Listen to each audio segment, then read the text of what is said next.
Hey, football fans, welcome back to another episode of Lions Latest, the show where we gather around and talk about the greatest team in the NFL, the Detroit Lions. I'm your host, Bryan Hanes, and we have a rumor and a couple updates to get into today, so let's just jump straight into the video. Starting off, we are talking about a possible signing rumor. So exciting, exciting. Let's get into it. Christian Wilkins was recently released by the Raiders due to an injury status in an alleged locker room incident. So I think we've heard about this if you've been around SportsCenter or anything kind of like that.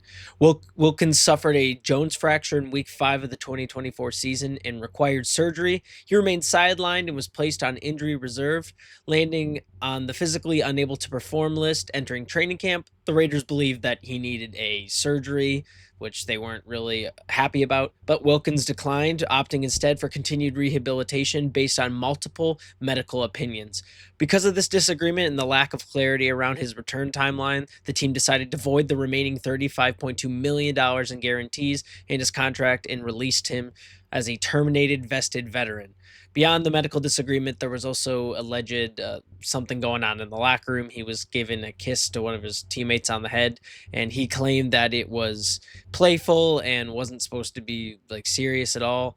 And the teammate got not so happy about it and reported him to HR. So this was also something that went into that decision, I'm sure.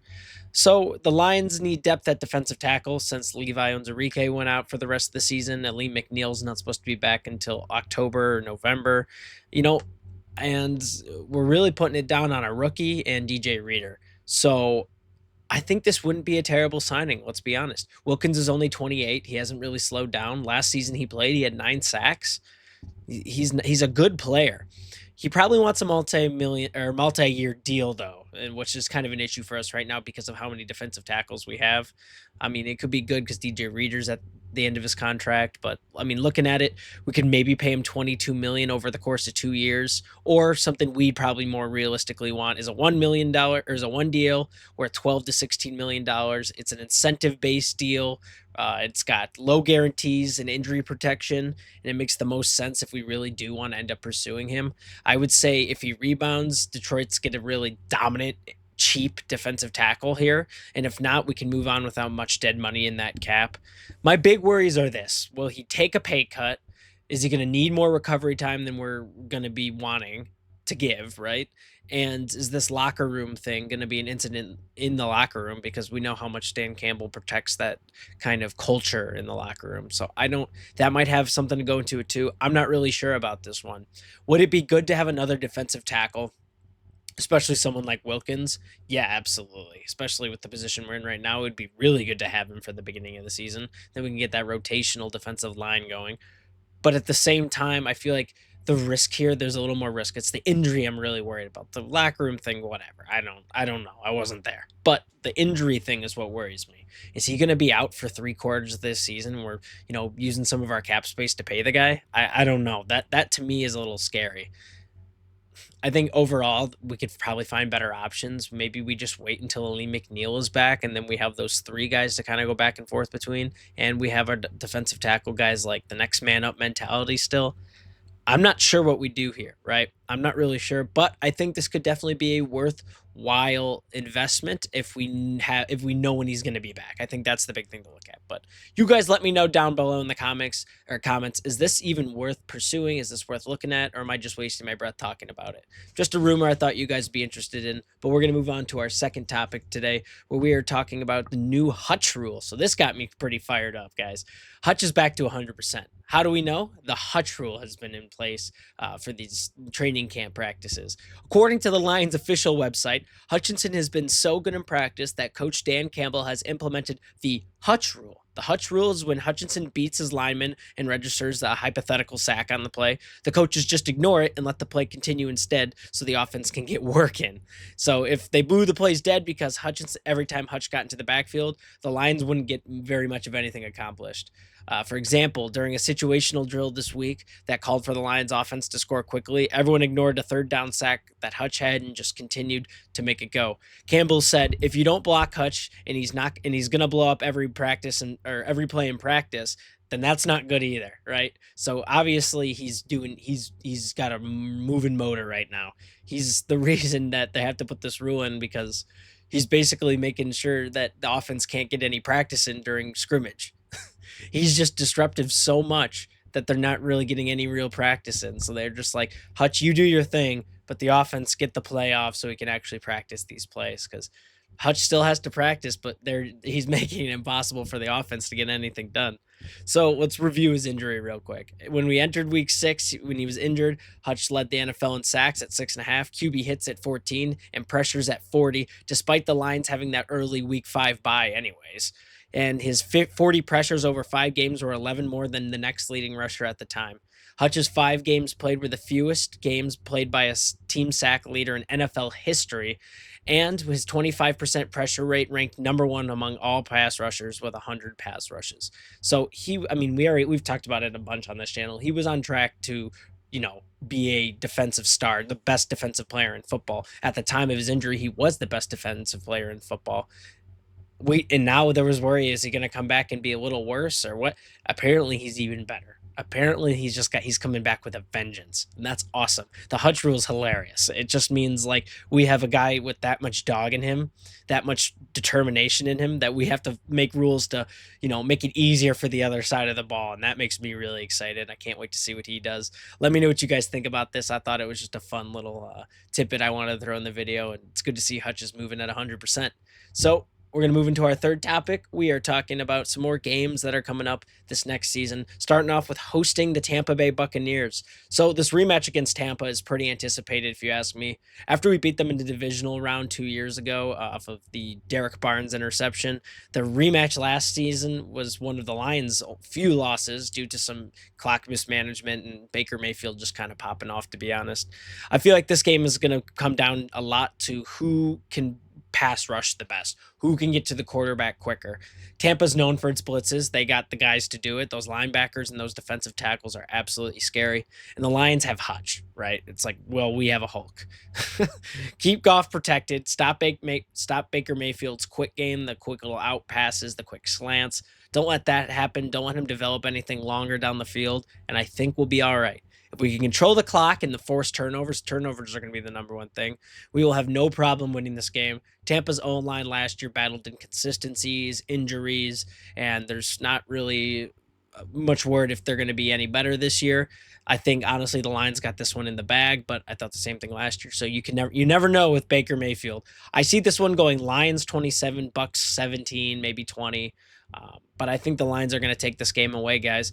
I think the worst thing that could happen to us is Goff isn't allowed to get anything going. Their blitzing is really good. Our O-line isn't able to pick up too many of them, and Goff is just slowed down. That, I think, is the worst thing that could happen to us here. Let me know what you guys think.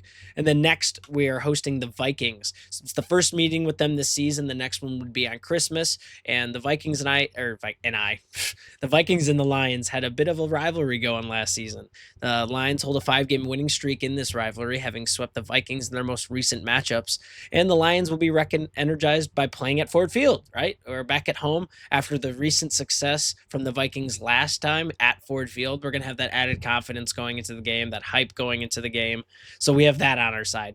And the other thing, too, to think about this here is while we also have that on our side, Minnesota doesn't have a ton right now, besides guys like Justin Jefferson, Jordan Addison, and some other guys on defense. Minnesota's a good team, don't get me wrong, but their quarterback situation right now has interesting.